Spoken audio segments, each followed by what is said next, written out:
অতিরিক্ত উচ্ছ্বাসিত হচ্ছে মানুষ, এটা পরিষ্কার। কেন এত উল্লাস, কেন এত উচ্ছ্বাস মানুষের মধ্যে, সেটা দেখতে হবে। ইতিমধ্যে গণতান্ত্রিকভাবে নির্বাচিত অনেকগুলো সরকার আমরা দেখেছি।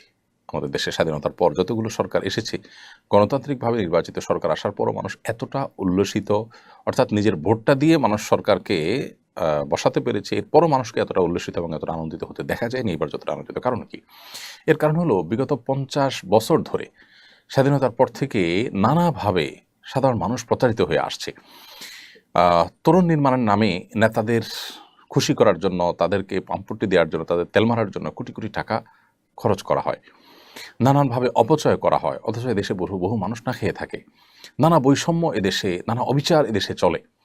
যার লিঙ্ক আছে, যিনি ক্ষমতাসীনদের সাথে ভালো সম্পর্ক রাখতে পারে তিনি অনেক ভালো থাকেন, আর যিনি রাখতে পারেন না তার অবস্থা একেবারে খারাপ থাকে। ঘুষ, দুর্নীতি, অপশাসন, এটা মানুষকে অতিষ্ঠ করে তুলেছে। নানাভাবে মানুষ অন্যায় এবং অবিচারের শিকার।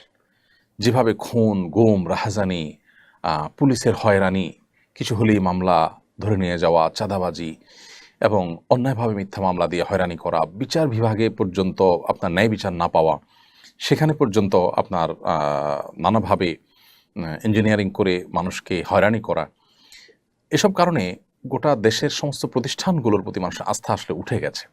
এরকম ভয়াবহ পরিবেশে মানুষের একটা পরিবর্তন মানুষ চাচ্ছিল।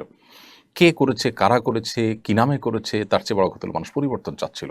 তরুণরা সেই চেষ্টা করেছে এবং তরুণদের একটা ন্যায্য দাবি ছিল এবং তাদের প্রতি মানুষের একটা আস্থা তৈরি হয়েছে যে তাদের কমিটমেন্ট ছিল, তারা খুবই কনফিডেন্ট ছিল, সেটা দেখে মানুষ আস্থা তৈরি হয়েছে। সবচেয়ে বড় কথা হলো যে মানুষ যখন দেয়ালে পিঠ থেকে যায় তখন আসলে খড়কুটা ধরেও মানুষ বাঁচতে চায়, সেখানে তরুণরা তো যথেষ্ট আস্থার জায়গা তৈরি করতে পেরেছে। সো এই জন্য মানুষের মধ্যে অনেক উচ্ছ্বাস উল্লাস দেখা যায়। কিন্তু আমরা বাঙালি সবসময় হুজুগে, আমরা যখন খুশি হই তখন অনেক বেশি হয়ে যাই, যখন বেজার হই তখন অনেক বেশি বেজার হয়ে যাই। যাকে মাথায় তুলি তাকে মাথায় তুলে অনেক বেশি তুলে ফেলি, আবার যাকে ফেলে দেই তাকে একেবারে পায়ের নিচে ফেলে দিই। এটা আমাদের একটি সমস্যা বলতে পারেন। তো এই জন্য অতিরিক্ত বাড়াবাড়ির জায়গা থেকে আমরা এটাকে আল্লাহর নেয়ামত বা আল্লাহ প্রদত্ত ডাইরেক্ট এরকম কিছু বলছি। হয়তোবা আল্লাহ তাআলা এটা আমাদের প্রতি অনুগ্রহ করেছেন, সেজন্য দিয়েছেন, মাজলুমের প্রতি রহম করেছেন আল্লাহ তাআলা।